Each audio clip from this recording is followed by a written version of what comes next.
কার কাছে বলিব আমার দুঃখের কথা?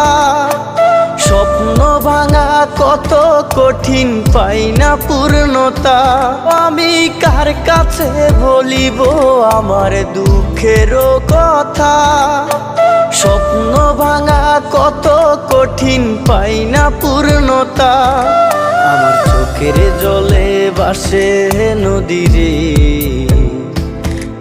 আমি নিজেই নিজে একা কাঁদি রে। আমি নিজেই নিজে একা হাসি রে। আমায় দেখলে সবাই পাগল বলে রে। ওরে আমার মাটির পুতুল।